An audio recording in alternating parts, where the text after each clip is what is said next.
for this DIY, I'm going to be painting over some vases that I picked up at a local thrift store. I'm going to be painting over them to make them look like clay pots. So this is a faux clay pot DIY. And these vases were really cheap. It's $1.99 and $3.99 for the taller one.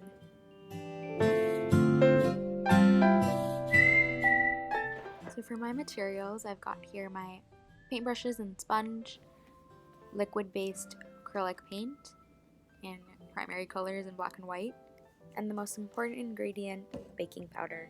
So this is supposed to add dimension to the paint to get it looking more like terracotta.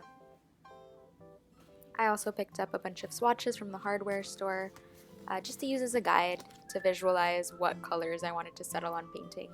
I was really torn between shades of blue, green, or peach, or copping out of color entirely and going for something neutral like beige or gray.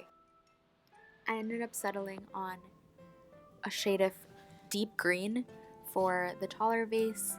I figured I needed a pop of color in my room, and this was neutral enough.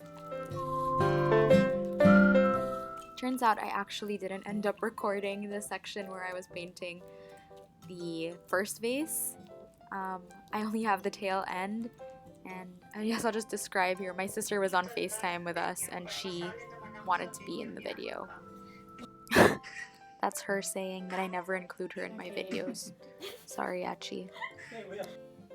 I just ballparked the amount of baking powder that I added to the paint. The goal is really just to get it to this light and fluffy consistency when wet, so that when it dries, it looks really matte and powdery. My mistake with this one is that darker shades with baking powder end up leaving like these white splotches, so I'm definitely going for a lighter one this time around. Initially I wanted it to be this barley, like beige, but as I was mixing I realized that I'd much prefer something grayer, which was actually the easier color to get to. I had this idea of adding coffee grounds to my paint to create a grainy texture.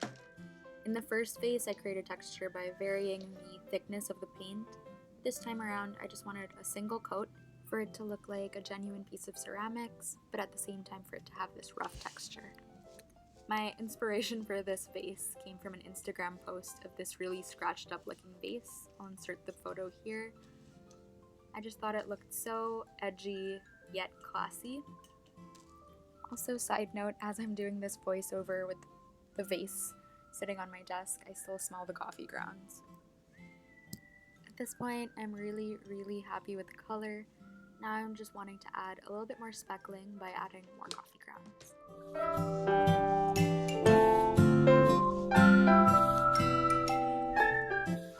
And that's pretty much it. I'm really happy with how this one turned out. I'm just going to leave it to dry now for an hour or two.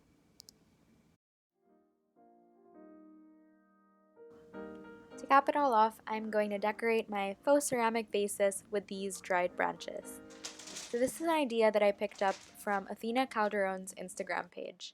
She's this interior designer from New York whose aesthetic I really admire.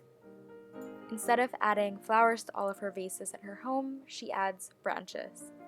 So I thought this was a really neat idea. She just picks branches from the trees in her backyard or from a tree that's in season. It's a really easy and simple DIY. These are my final products. You can turn any vase into beautiful faux ceramics. I hope you consider upcycling some old vases at home. Hope you enjoyed this. I really enjoyed making it.